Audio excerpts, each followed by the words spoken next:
My name's Derek. We're standing in Kitsilano in Vancouver, and today we're going to talk about the formation of BC, the North Shore Mountains, and glaciers.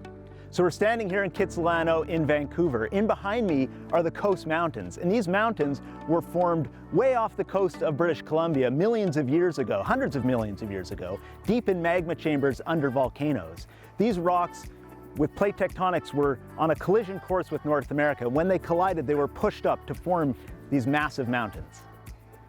So the mountains behind me, the Coast Mountains here, were formed millions and millions of years ago, but they were shaped a lot by glaciers that came through this area 25 to 10,000 years ago. These glaciers would have started in the mountains and flowed down into the lower mainland and right across Vancouver Island out into the ocean.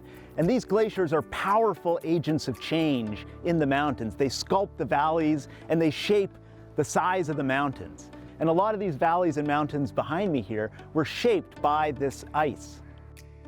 So a glacier is a thick mass of ice that is moving under its own weight. The ice is so thick and heavy that it slowly deforms and moves downhill. When you look at a glacier, it doesn't look like it's moving, but if you look over time, they actually flow over months and years down valleys, and they can really cause a lot of change to the valleys and the mountains around them. So 10,000 years ago, this area would be totally unrecognizable from what it looks like today. It probably looked more like Greenland. We had at least 1,000 meters of ice over our heads, and the glaciers were moving from the mountains right across Vancouver, out across Vancouver Island, and into the ocean.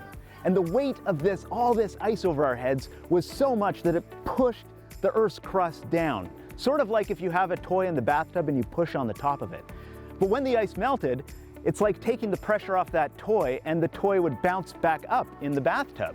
But the bounce back happens pretty slowly. So in the meantime, the ocean would have flooded into this area and all of this that you see here would be underwater in the ocean.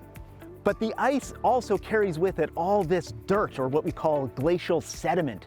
And this sediment is full of big boulders and really small stuff like sand and clay as well.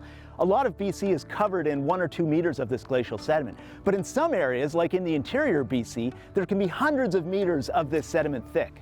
But some of this ice is still with us today. In the Coast Mountains and some of the other mountain ranges around BC, we still have active glaciers that are flowing from mountains into valleys. You can go and see some of these for yourself. If you drive up to Whistler, for example, there's the Tantalus Range across Howe Sound. You can see some beautiful glaciers there. The Athabasca Glacier in the Rocky Mountains is another one that you can drive up to and walk and put your hand right on the ice itself. And so you can still experience some of this ice. But unfortunately, with the climate change that we're seeing around the world, some scientists think that this ice will only be around for another 50 to 100 years before it's all melted. Another way that we can tell that glaciers were in an area is to look at striations or scratches on the rock that the dirt in the ice leaves behind.